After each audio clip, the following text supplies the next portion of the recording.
Boston is about to kick it up a notch. Yep, that's right. I'm about to go up in an F15 fighter plane. Well, maybe about 24 hours from now. Right now, what I'm about to do, courtesy of the 104th Fighter Wing here out in Western Mass, is go into this building and get all the training that I need, because I'm about to experience something that most people will never have the opportunity to get. All right, we're in phase one of the morning, and that is sitting with our doctor here, Doc Timmons. Nice to meet you. How are you? Good to meet you. I suppose we have to go through some type of medical evaluation before I do what I'm going to do tomorrow. So anytime you go flying, the air up there is actually a little thinner, so some of the first things you may notice is your ears will pop. And also we want to make sure you don't have any basic medical conditions that might interfere with your ability to do well on the flight. Okay, so I'm going to do this. Why don't you guys take off, okay? Bye.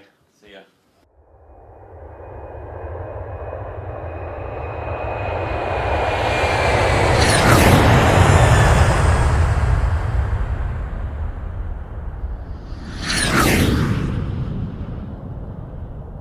So apparently we're in life support right now. I'm going to be fitted.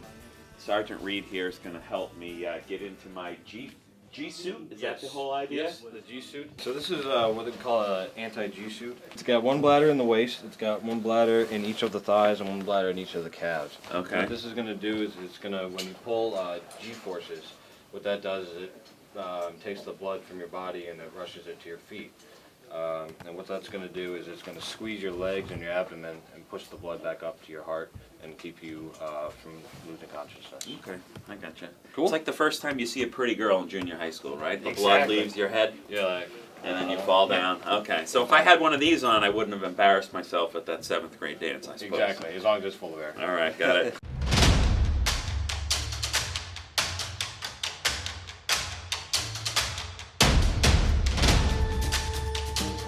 When you envision what the flight's going to be like, you don't expect, you don't think of the little things. You're just kind of expecting the obvious. But that was a unique experience. It wasn't claustrophobic, but it was definitely unique.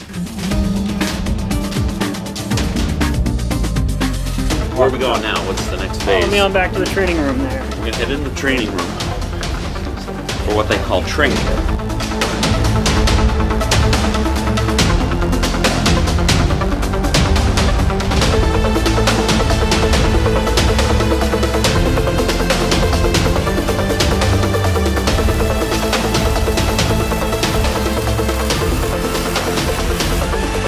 Ready for the flight? You know what? I think, believe it or not, I feel more confident now with this stuff. During our 2 days there, I had to go through a lot of training, and I met some great, extraordinary people, 2 of which were Sergeant Cushion and Sergeant Regan, who are actual recruiters. And they sat down with us and gave us a little inside tip on just how they did their job. All right, we're sitting with Sergeant James Regan and Sergeant Gabriel Cushion. Explain to me a little bit about the reserves and what this means. So the Air National Guard is part of the Air Force. We're what's called a reserve component. So we're primarily part-time. So people that join with us will attend the same training that anyone in the Air Force attends, basic training and then specialized job training. And then they come back and continue to train part-time with us. So many of the new people with us will be full-time college students and train with us part-time. How does the aspect of the payment for college fit in? With the Air National Guard, all of our members are entitled to 100% tuition and fee waiver, and it actually breaks down to 130 credits. As long as it's at a Massachusetts public university or college, whether it's part-time, full-time, and it does not matter what your major is. So for instance, you can work with us in the Air Guard in, for instance, a traditional aircraft position, an IT position. Whatever you decide to go to college for does not have to be in line with your Air Guard career. Let me ask you guys, when you were first considering or contemplating this career move, what were some of the things that were weighing on your mind? I was definitely all in once I had decided to join, but I certainly had my list of concerns. Of course, was wondering about training, attending basic training, looking for the job that would be a good fit for me, my interests and personality and those sorts of things. And I was pleasantly surprised when I met with the recruiter to find that there are so many different job opportunities. I've been recruiting for nearly 7 years, and there are countless cases of people that are looking to make career changes. Often we're helping facilitate people becoming the first college graduate in their family. So it can be a number of things, from college education to the pride of wearing the uniform and serving their country. And so there are many cases like that. And just like you mentioned, those cases are the ones that stick out in my mind and remind me of why I love doing what I do. Well, after sitting down with them, I really think I missed my calling. It opened my eyes to a whole new career path I could have taken. Nevertheless, when we get back, you're going to meet a guy named Sniper who literally had my life in his hands. On the base, we're getting ready, walking in, we get the early morning jitters. I've got my family with me, and we're going to be taking off into the great blue sky today. Clear skies, which is good. Good temperatures, which means the flight should be, as the experts say, steady and smooth. I feel better today than I did yesterday to a degree, because I think I have more information, more knowledge. Makes me feel a little bit better on the expectation side of things. So that helps. I think the more you know, the more details you have, the better prepared you are. And believe it or not, I do feel prepared. The training yesterday, as they had me in the cockpit, learning the survival and the equipment and what I'd be seeing, that helps a lot. So when we get in there, I think that'll go a long way in making me feel comfortable and going more to the enjoyment of the flight.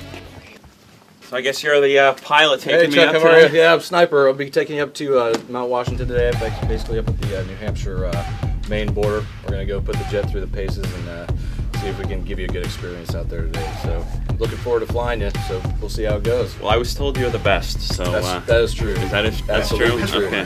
What we're going to do today is we're going to take off, do a max performance climb, which is something we practice for combat.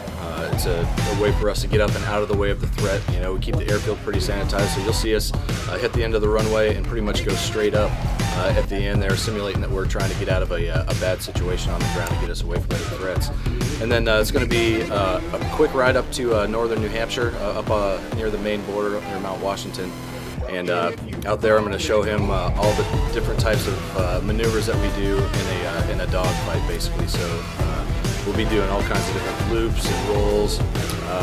We're going to be pulling about 8 to 9 Gs today, so Chuck's going to be weighing about, I don't know, 8-9 times his body weight there sitting in the seat, so we'll see how he likes that. And then we'll probably follow it up with a scenic tour around Mount Washington just to take a look at the scenery out there. And then on the arrival back, we'll sit in the pattern for a little bit, and we'll fly over, and we'll do a couple of rounds around the pattern so he sees what that's like. And that's basically about it for what the ride's going to be like today, but it should be a good time for him. Everything else I will talk to you about at the airplane, and we are ready to go. You ready? Ready. All right, let's do this.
That was an intense workout.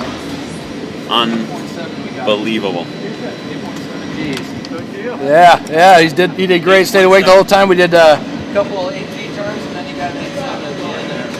Yeah. Sniper will tell you we did 8.7 Gs on that last pull, which is basically combat maneuvers. Yeah, that's a tough turn for somebody that doesn't do this every day, but you did a phenomenal job. And I appreciate what these guys do every day in these planes. It's not something that you can even imagine the physical toll that it takes on your body. It is intense.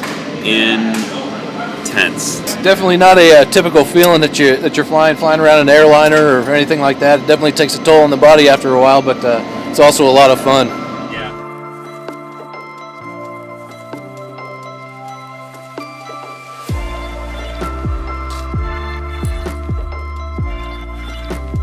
Flight was great. We ended up with just a perfect flying day for a ride like this.